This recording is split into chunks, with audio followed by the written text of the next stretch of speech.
getting a bit worrying, but they're, like I say, they're so strong, much stronger than me. And I guess it's difficult for you if your daughters are down in Poole in Dorset and you're up in Edinburgh. Well, we were meant to go and visit them at the end of April, but it's all been cancelled now.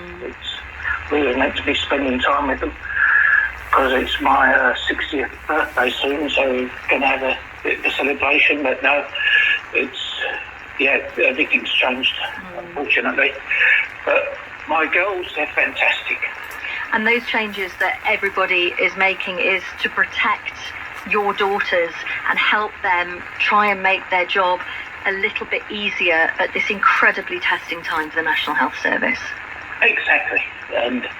But Charlotte, she was more in an office and a management thing, but she's back on the wards. Emma's, helping people because obviously the rehab, they've got to get as many people out of the hospitals as possible. So they're both doing fantastic work.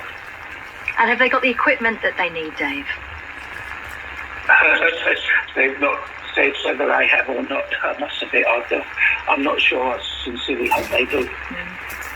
But they're tough. They're just getting on with it.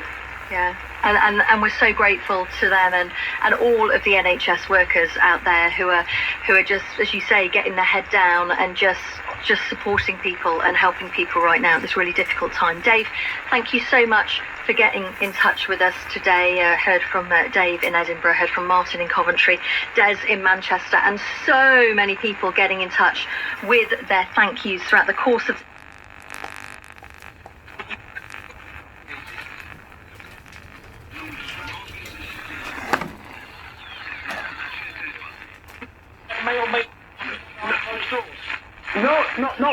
Not really, no, because at the end of the day, at the end of the day, we've got to have try to put some sort of schedule in place.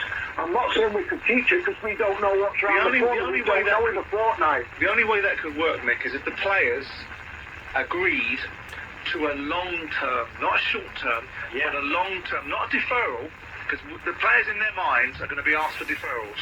They're going to be asked, if the revenue comes back, we want you to be able to defer, not give it up, defer your income. What you're suggesting is you're going to take away a proportion. For the championship, we're going to take away 8 home games, which I can tell you will probably be in the region of about 2.5 million quid for each football club out of their turnover, which will be somewhere in the region of about 15% of their turnover for the average championship club. They won't be able to stand it. The only way they'll be able to push it through is if the players accept an 18-month reduction on their salaries. And I think we're going to have a bugger's muddle to get them to accept 90 days. Can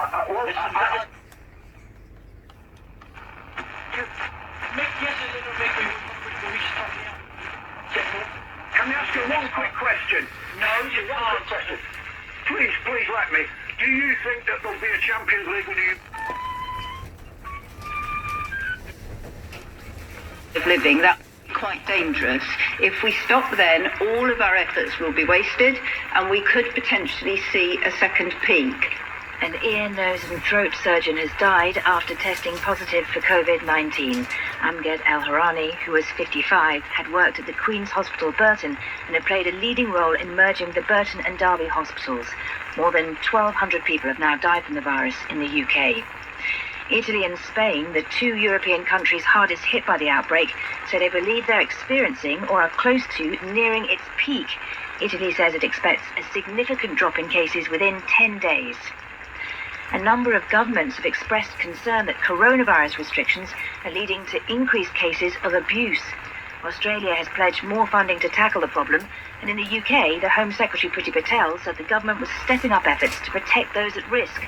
Lisa King is from the charity Refuge and says there are already signs of an increase in domestic abuse cases. Contact with our digital resources is increasing by the day, and we do have concerns that domestic abuse is likely to increase in the weeks to come. If we look at countries who have already come through the virus crisis, China, for example, the reports there have shown that domestic abuse increased threefold during that period. So we are concerned. A British doctor who is stuck in Cape Town in South Africa with her husband and baby following a shutdown of the country's airports has spoken of the challenges to return home. Dr. Genevieve Femi, who's a neurologist, said very little information was coming out of the Foreign Office in the UK.